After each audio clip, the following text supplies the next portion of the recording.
This video is sponsored by V-Guard. के मुख्यमंत्री भूपेश बघेल कह रहे हैं कि जो 57 है वो उलट जाएगा, 75 हो जाएगा। तेलंगाना क्या कह रहा है? News 24 today Chanakya state analysis के मुताबिक 36% लोगों ने पार्टी और उम्मीदवार का नाम देखकर वोटिंग की, 15% लोगों ने विकास के मुद्दे पर, 34% ने भ्रष्टाचार, 8% लोग ऐसे रहे जिन्होंने लोकल इश्यूज, स्थानीय मुद्दों पर वोटिंग की है और 3% लोग कुछ और सोचकर अपना वोट कास्ट करके आए हैं। ये तेलंगाना का आपके सामने पूरा डेटा और कौन कौन सी जाति किस पार्टी के पास जाती हुई नजर आई, ये भी अब आपके सामने रख रही हूं। तेलंगाना में बीजेपी अगड़ी जातियों ने 20% अगड़ी जातियों ने भरोसा भारतीय जनता पार्टी पर जताया। SC schedule caste 8%, ST schedule tribe 9%, मुस्लिम 3% मात्र भारतीय जनता पार्टी के पास गई हैं और ओबीसी 18%। कांग्रेस के पास तेलंगाना में ओबीसी गया है 37%।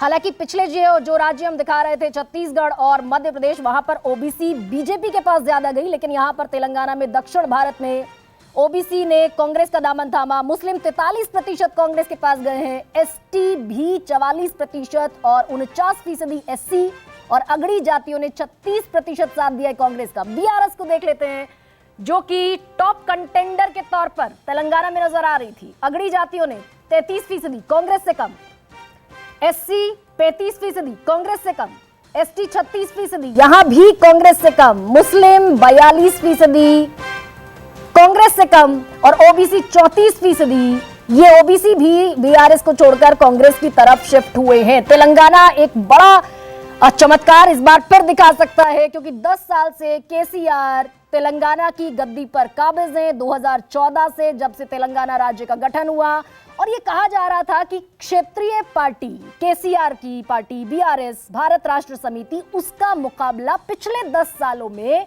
ना राष्ट्रीय पार्टी के तौर पर बीजेपी और ना कांग्रेस कर पाई। बीआरएस का कोई तोड़ नहीं निकाल पाई। लेकिन इस दफा हो सकता है कि तेलंगाना का नतीजा भी चौंकाने वाला हो। तो ओबीसी भी कांग्रेस की तरफ ज्यादा, मुस्लिम भी कांग्रेस की तरफ ज्यादा। ऐसे में मेरे साथ विष्णु त्रिपाठी भी हैं। विष्णु त्रिपाठी, अब मध्य प्रदेश के बाद क्या तेलंगाना भी एक और चौंकाने वाला नतीजा देने जा रहा है? क्या कांग्रेस सुपरसीड करती हुई बीआरएस को नजर आ रही?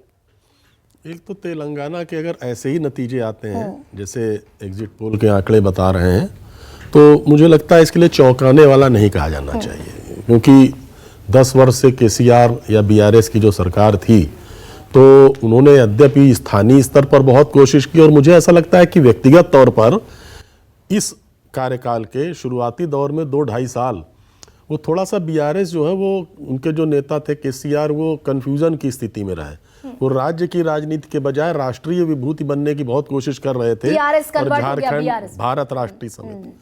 तो इसलिए मुझे लगता है कि ये चौंकाने वाला नहीं है, स्वाभाविक है।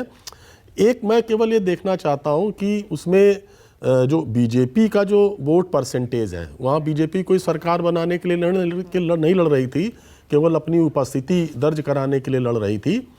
तो उसका वोट परसेंटेज जो है वो कितना घटता है या बढ़ता है, क्योंकि कहीं ना कहीं अगर कर्नाटक तो विष्णु त्रिपाठी, मैं रोक रही हूं आपको। तेलंगाना का भी सीटों का जो आंकड़ा है वो इस समय हमारे सामने स्क्रीन पर। वोट फीसदी पहले देख लेते हैं, कितना वोट फीसद है? बीजेपी को मिला 14%, ±3%। कांग्रेस को 41% वोट शेयर, बड़ा वोट शेयर है, ±3%। अलावा इसके बीआरएस रह गई है सिमटकर 35% पर, ±3%, और अदर्स के खाते में गए हैं 10% वोट, ±3%। तो Congress will be the largest party, सबसे बड़ी पार्टी के तौर पर वोट शेयर की अगर बात कर रहे हैं। तेलंगाना की 119 सीटें हैं। 2018 का अगर आंकड़ा देखते हैं तो 88 सीटें थी बीआरएस के पास, और अब देख लीजिए कि क्या है सीटों का हाल। क्या बात है, क्या बात है। बीजेपी मात्र 7 सीटें, हालांकि पिछली बार 1 थी तो बढ़ा है, और ±5 एक बार देख लीजिए। कांग्रेस ने इस बार वाकई भाई कमाल करते हुए 71 सीटें, ±9, बीआरएस 33 सीटों पर सिमटती हुई और अदर्स के खाते में 8 सीटें। तो बीजेपी 1 से 6 सीटें बढ़ी है, 7 पर आ गई है, काबिज हो गई है। कांग्रेस के पास 71, 19 सीटें थी और 19 में से भी घटकर 5 रह गई थी, बाकी सब बीआरएस के साथ चले गए थे, दाएं बाएं हो गए थे कांग्रेस के सब विधायक। 71 सीटें, this is a record victory, क्योंकि तेलंगाना बनने के बाद केसीआर ही 2 टाइम्स चीफ मिनिस्टर रहे, 2014 में, 2019 में, और यह पहली मर्तबा होगा कि किसी और पार्टी को तेलंगाना की कमान मिलेगी। 71 सीटें कांग्रेस के पास और बीआरएस 88 सीटों से घटकर 33 पर रह गई है। तो इस पर भी सुकेश, अब क्योंकि तेलंगाना भी चौंका रहा है भाई, तो 3 दिसंबर वाकई कोई तो बड़ा जैकपॉट दिखाने वाला है तेलंगाना। अगर ये एग्जैक्ट नतीजों में तब्दील होते हैं तो जैसा विष्णु जी ने कहा कि ये चौंकाने वाले नतीजे नहीं हैं। वहां एक कीनली कॉन्टेस्टेड मुकाबला था, ऐसा माना जा रहा था। हाल के दिनों में ये खबरें आई कि बीजेपी ने जिस तरीके से मैदान छोड़ा है वो बीआरएस की मदद करने के लिए छोड़ा है, और बीआरएस को वो चाहते हैं कि कांग्रेस न जीत पाए, वहां बीआरएस जीत जाए। और ये एक कांग्रेस जो है वो परकोलेट कराने में मैसेज कामयाब रही कि बीआरएस और बीजेपी में सहमति है, कोई गठबंधन है, कोई अंदर अंदर इनके अंदर खेल चल रहा है, ये बाद में लड़ लेंगे। ये कोई छोटा प्लेयर, बीजेपी कोई वहां छोटी प्लेयर नहीं थी। मैं इस बात से सहमत, प्रधानमंत्री ने खुद कह दिया कि आए थे केसीआर दिल्ली, हमने एनडीए में शामिल हो सकते थे। मैं विष्णु जी की एक बात से सहमत नहीं हूं, वो छोटे प्लेयर इसलिए नहीं है क्योंकि वहां 17 लोकसभा की सीटें हैं और तेलंगाना में बीजेपी ने 4 सीटें जीती थी। तो वो एक ऐसे प्लेयर के तौर पे वहां उभरना चाहती थी जो साउथ में अपने पंख थोड़े फैला सके, लेकिन जब उन्हें लगा कि वो कंटेन कर लिए गए हैं, वो आगे नहीं बढ़ पा रहे हैं, तो ऐसा लगा कि बीआरएस को एक पुश दिया जा रहा है।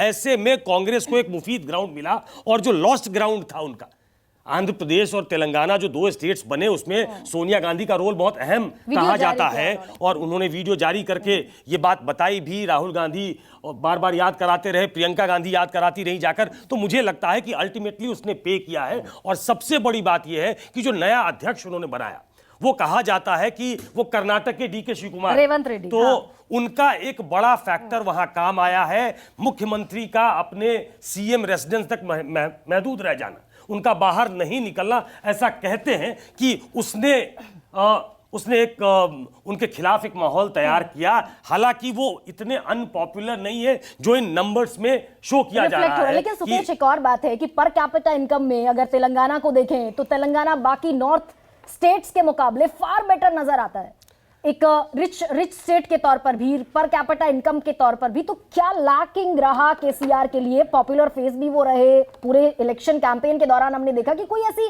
फटीग नहीं नजर आई, कोई ऐसा एंटी इनकम्बेंसी जैसा फैक्टर दिखा नहीं। वो तो 5 साल के बाद वो और बेहतर होकर आए थे। लेकिन विनोद जी बार बार कहते हैं एक नया वर्ग जो हमारे यहाँ पैदा हुआ, वो एस्पिरेशनल क्लास जो है, वो उसको कुछ और चाहिए। और हम जब तेलंगाना को यहां से देखते हैं तो हमें हैदराबाद नजर आता है।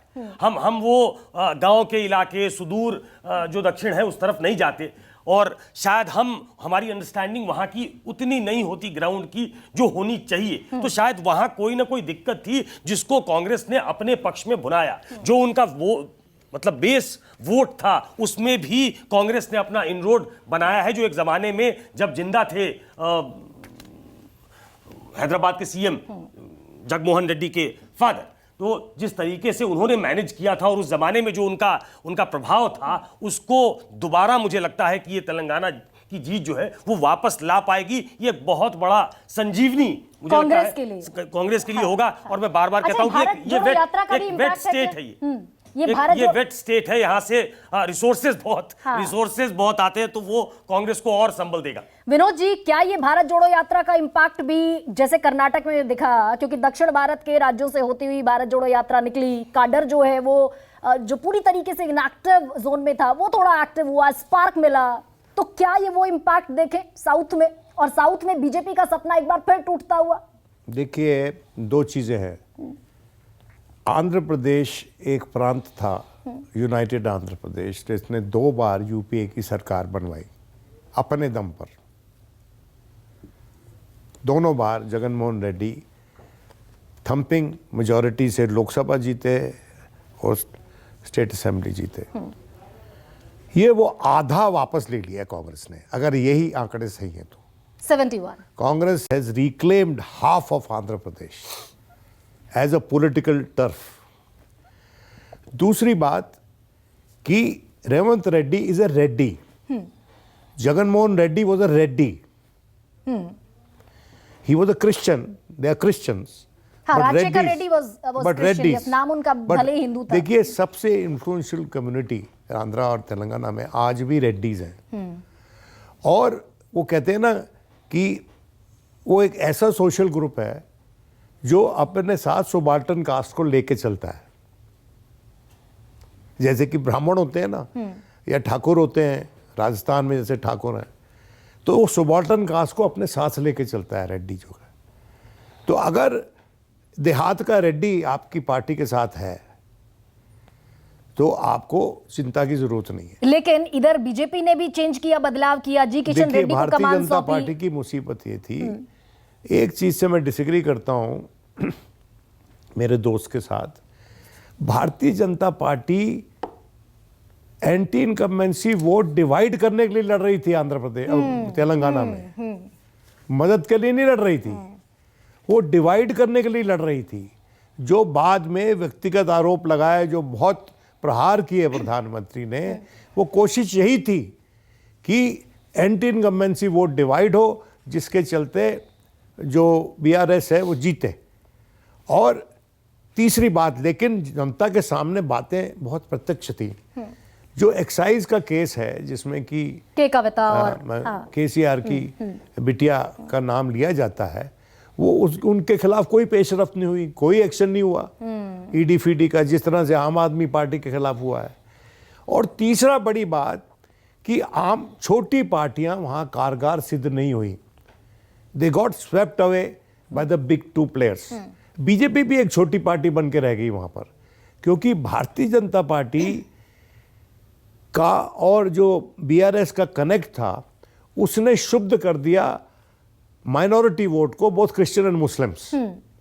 वो सस्पिशियसली देखने लग गए. अगर ये आंकड़े सही हैं, मैं ओवैसी की पार्टी पे क्वेश्चन नहीं करूंगा जहां तक हैदराबाद चार मीनार के इलाके की बात है, लेकिन बड़ा इंटरेस्टिंग होगा ये देखना कि परसेंटेज ऑफ माइनॉरिटी वोट में क्या व्हाट परसेंटेज से डिवाइड हुआ कितना है. कांग्रेस को गया और कितना एआईएमआईएम को गया. नहीं, कितना बीआरएस को गया. क्योंकि उसके जो प्रोग्राम थे उसकी बड़ी भारी कॉन्स्टिट्यूंसी है. एक तो ओवैसी का साथ है उसके साथ, और दूसरा उसकी माइनॉरिटीज में, और दोनों माइनॉरिटीज में अच्छी बढ़त थी, बड़ी भारी सपोर्ट थी. लेकिन सर आप बीजेपी को कह रहे हैं कि एंटी इनकम्बेंसी वोट को एक तरीके से बांटना था, डिवाइड करना था, लेकिन पश्चिम बंगाल की ही तकरीबन तर्ज पर बीजेपी एक सीट पर थी 2018 में, और अभी 2023 में जब बात कर रहे हैं तो 7 सीटें बीजेपी निकालती हुई दिख रही है. लोकसभा में 4 सीटें निकाल कर ले गई. ग्रेटर हैदराबाद निगम के जो चुनाव हुए 48 सीटें वहां निकाली.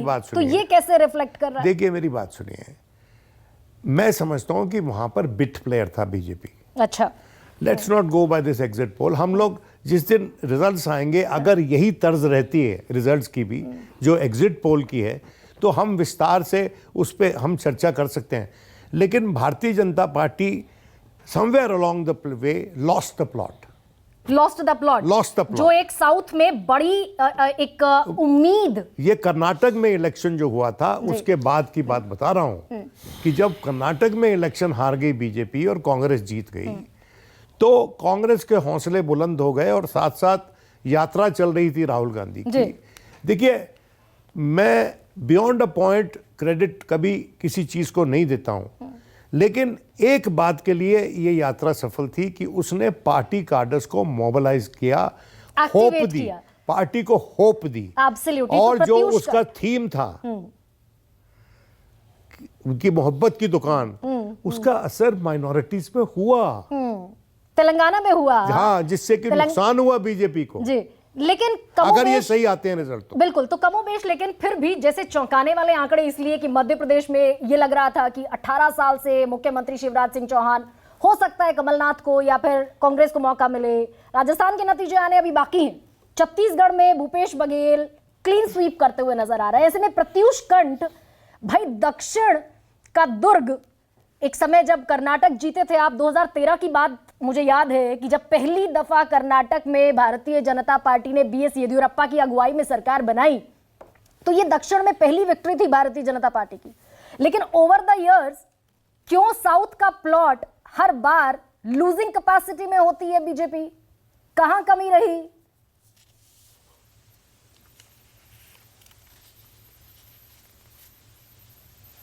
Unmute yourself, Pratyush. It's not audible. Am I not audible? Yes, absolutely, sir. Please carry I on. have to ask him. So I'm audible now? Yes, आपकी आवाज आ रही है प्रत्युष। तो मैं आपको बता रहा था कि कहाँ चूक गए आप दक्षिण में? नहीं, हम कहीं चूके नहीं हैं। मैं आपको सबकी बातें बड़ी गंभीरता से सुन रहा था और यही बताना चाहता हूं कि जो भारतीय जनता पार्टी है, हम लोग एक बना रखे हैं पार्टी को जो बहुत ही वर्कर बेस्ड पार्टी है। केसीआर है, उसको अपना बेटा चाहिए, सोनिया जी को अपना बेटा चाहिए। उनकी जो पॉलिटिक्स की सोच है और जो डेमोक्रेसी को देखने का कंसेप्ट है वो बड़ा डिफरेंट है हम लोगों के लिए। हम लोग साइलेंट काम करते हैं। अभी आप देखिएगा जब तेलंगाना का रिजल्ट आएगा तो किस तरह का परफॉर्मेंस होगा। हमको याद है जब लास्ट टाइम एक सीट आया था तो लोग बोले खत्म है, पार्लियामेंट हो रहा है, कुछ नहीं होगा। हमको 4 सीट आया तो लोग ने हमको वोट दिया ना। वहां पे तेलंगाना में इतना बड़ा काम मोदी जी ने किया है, सेंटर ने किया है। वहां पे क्या हुआ है, आप पे ED case, CBI case, court case यही चल रहे हैं। सेम हाल अब कर्नाटक में सरकार बनी है, चोरी है। आपको बीजेपी की पॉलिटी को समझना पड़ेगा। यहां जो पॉलिटी होती है वो बड़ी वर्कर बेस्ड होती है और बहुत ही लोअर लेवल पे चलती है। जो सर एक वर्ड यूज कर रहे थे, सबल्टन, सबल्टन लेवल की पॉलिटिक्स होती है। और सबल्टन लेवल की जो पॉलिटिक्स होती है वो ऐसे दिखती नहीं है आपको। हम नहीं, लेकिन प्रत्युष आप कह रहे हैं कि पिछली बार भी बोल रहे थे कि बीजेपी साफ हो जाएगी, हम एक सीट निकाल कर ले आए। तो 119 सीटों में एक सीट निकाल लेना, 119 में अभी जैसे एग्जिट पोल ये दिखा रहा है, news 24 today Chanakya state analysis 7 सीटें। मैंने क्या बोला आप सुनी नहीं? मैंने क्या बोला आप सुनी नहीं? मैंने बोला आपको उसके जस्ट 6 महीने बाद हम पार्लियामेंट में 4 सीट लेके आए। नहीं तो विधानसभा और लोकसभा इंटायरली डिफरेंट है। हमारे कार्यकर्ता हैं भाई, विधानसभा तो बैटल लूज किया ना। सो अगेन आप आती है इस पे, आप जो दिखा रही है एग्जिट पोल में से कहीं बेहतर रिजल्ट हमारा होने वाला है, कहीं बेहतर होने वाला है। क्या क्लेम है आपका? हमारी जो पॉलिटिक्स है वो बड़े गरीबों के लिए है। नहीं, आपका जो क्लेम है इससे बहुत ही डिफरेंट क्लेम है। हमारे तो हर बूथ पे पन्ना प्रमुख होते हैं। हमारा तो बताइए आपका क्लेम क्या है? हम 7 सीटें हम दिखा रहे हैं, आप बता दीजिए। हर चीज की आप इससे बहुत अच्छा आएगा मैडम, वेट कर लीजिए आप 3 तारीख का issue. Quote the exact number, sir. Why you are south के लिए? Why you are hesitating? Quote the exact number. Telangana, no, there is no question of shying away from giving you a figure. What I'm trying to tell you here is that let's not speculate on something. I'm sure I don't know what was your base of your survey, what was the level you took to build the whole thing. हमारा ये कहना है कि हम सब कुछ की इज्जत करते हैं जो है यहाँ पे, बट 3 तारीख का इंतजार करिए आप। हमारी जो साउथ की जो पॉलिटिक्स है वो बहुत डिफरेंट तरह की है। आज देखिए मध्य प्रदेश में कितना स्ट्रॉन्ग संगठन है हमारा, उसी तरह का संगठन वहां भी क्रिएट हो रहा है। प्रत्युष जी, सुकेश बोल रहा हूं, अभी हम तेलंगाना पे डिस्कस कर रहे हैं, चलने वाला है। प्रत्युष जी, अभी हम तेलंगाना पे डिस्कस कर रहे हैं। एक छोटे सवाल का जवाब दे दीजिए। अगर ऐसे कुछ नंबर्स आते हैं बीआरएस के कि उसे कुछ नंबर्स की जरूरत है जो आपके देने से पूरा हो जाए, तो क्या बीआरएस के साथ कोई गठबंधन हो सकता है? क्या कांग्रेस के साथ तो गठबंधन नहीं हो सकता आपका? सर आप तो इतने वरिष्ठ पत्रकार, आप तो सब जानते हैं, आपको पता है बीजेपी ऐसे चलती है। यहाँ पर तो पहले कमेटी बैठती है, यहाँ पे कोई सर ये परिवार वाली पॉलिटिक्स नहीं हो रही है। परिवार वाली पॉलिटिक्स नहीं है, लेकिन अजीत पवार वाले में क्या हो गया? सुकेश मैं रोक रही हूँ आपको क्योंकि This video is sponsored by WeCard.